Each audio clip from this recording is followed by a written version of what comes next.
সুন্দরবনে আরজিকর কাণ্ডের পর দাবি উঠল ভারতবর্ষের সব নারীদের সুরক্ষা দিতে হবে। স্কুল পড়ুয়া থেকে শিক্ষকদের মিছিল, দুর্গা প্রতিমার প্রতীকী ছবি নিয়ে মিছিল ছাত্রছাত্রী থেকে শুরু করে স্কুলের শিক্ষক শিক্ষিকাদের। সমস্ত ক্লাসের স্টুডেন্টরা মিলে এবং আমাদের শিক্ষক শিক্ষিকারা মিলে একটা পথসভার আয়োজন করেছি, যেখানে আমরা তিলোত্তমার বিচার চাই। শুধু তিলোত্তমার, আমরা সমস্ত নারী জাতির বিচার চাই। এই নৃশংস ঘটনার প্রতিবাদ জানাই এবং এই নৃশংস ঘটনায় যারা অপরাধী তাদের কঠিন থেকে কঠিনতর শাস্তির প্রতিবাদ জানাই আমরা। উত্তর 24 পরগনার বসিরহাট মহকুমার সুন্দরবনের হিঙ্গলগঞ্জ ব্লকের দুলদুলিতে আরজিকরের ঘটনার বিচার চেয়ে লাগাতার বিক্ষোভ মিছিল চলছে দিকে দিকে। সেই সঙ্গে পথে নামছে স্কুলের ছাত্রছাত্রীরাও। এবার রাজ্য তথা দেশের নারী সুরক্ষা দেওয়ার দাবিতে মিছিল। যে দিদিটার এই অবস্থাটা করেছেন তাদের কঠোর থেকে কঠোর শাস্তি চাই।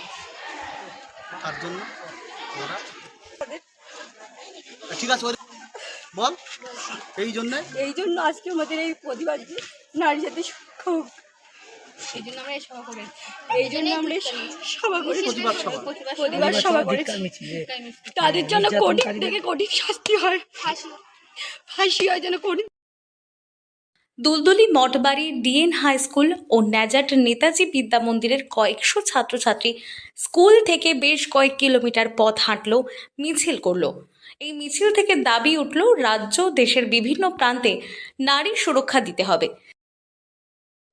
সেটা একদম শতপ্রাণোদিত এবং এই আহ্বানটা এবং ব্যবস্থাপনাটা সম্পূর্ণভাবে একাদশ এবং দ্বাদশ শ্রেণীর ছাত্রছাত্রীদের পক্ষ থেকে। আমরা শুধু তাদের আহ্বানে সাড়া দিয়েছি, সামিল হয়েছি এবং আমরা সর্বতোভাবে এটাই মনে করি সমগ্র পৃথিবী তথা আমাদের ভারতবর্ষ এবং পশ্চিমবঙ্গে সমস্ত নারী নিরাপদ থাক, আমাদের সন্তানরা সুরক্ষিত থাক। যেভাবে অভয়া মৃত্যু হয়েছে, যাতে আগামী দিনে এর পুনরাবৃত্তি না হয়, সব রকম চেষ্টা করতে হবে। এই দাবিতে তারা মিছিল করলেন সুন্দরবনের বিভিন্ন জায়গায়।